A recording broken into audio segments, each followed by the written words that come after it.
ಎಲ್ರಿಗೂ ಮತ್ತೊಮ್ಮೆ ಮಗದೊಮ್ಮೆ ನಮಸ್ಕಾರ.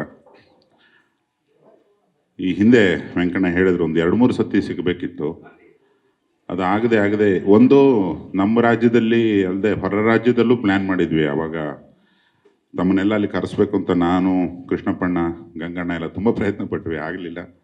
ಸೊ ಬಂದವರು ಎಲ್ಲರಿಗೂ ನನ್ನ ಹೃತ್ಪೂರ್ವಕ ನಮನ ಮತ್ತು ಸ್ವಾಗತ.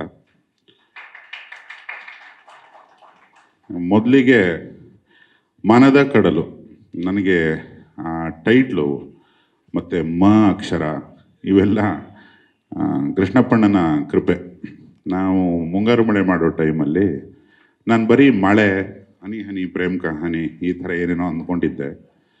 ಒಂದು ದಿವಸ ಸಾಯಂಕಾಲ ಕರೆದ್ಬಿಟ್ಟು ಆಫೀಸಲ್ಲಿ ಮುಂಗಾರು ಮಳೆ ಅಂತ ಇಕ್ಕು ಟೈಟ್ಲು, ಅದು ರೈತಾಪಿ ಜನರಿಂದ ಹಿಡಿದು ಅಪ್ಪರ್ ಕ್ಲಾಸ್ ಜನರಿಗೆಲ್ಲರಿಗೂ ಎಳೀತದೆ ನೋಡು.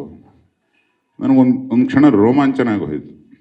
ಎಷ್ಟು ನನಗೆ ಗೊತ್ತಿಲ್ಲ ಅವರು ರೈತರನ್ನು ಎಳಿಬೇಕು ಅನ್ನೋದು, ಅವರ ಹಿನ್ನೆಲೆ ಎಲ್ಲದೂ ಸೇರಿ ಅಲ್ಲಿಂದ ಮ ಅಕ್ಷರದೊಂದು ಸುಮಾರು ಜರ್ನಿ ನಾವು ನೋಡ್ತಾನೆ ಬಂದಿದ್ದೀವಿ ಕನ್ನಡದಲ್ಲಿ.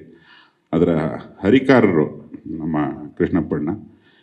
ಇಲ್ಲೂ ಅಷ್ಟೇ, ಮನದ ಅನ್ನೋ ಮೊದಲನೇ ಪದ ಅವರು ಕೊಟ್ಟಿದ್ದು, ಕಡಲು ನಾವು ಸೇರಿಸಿದ್ದು.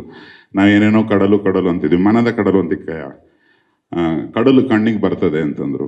ಮತ್ತು ಅವರ ಕಾಮನ್ ಸೆನ್ಸು ಮತ್ತು ಎಕ್ಸ್ಪೀರಿಯನ್ಷಿಯಲ್ ವಿಸ್ಡಮ್ ನನಗೆ ಯಾವತ್ತೂ ಸಿಕ್ಕಾಪಟ್ಟೆ ಇಷ್ಟ ಆಗುತ್ತೆ.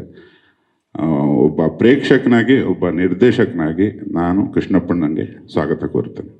Thank you ಕೃಷ್ಣಪ್ಪಣ್ಣ.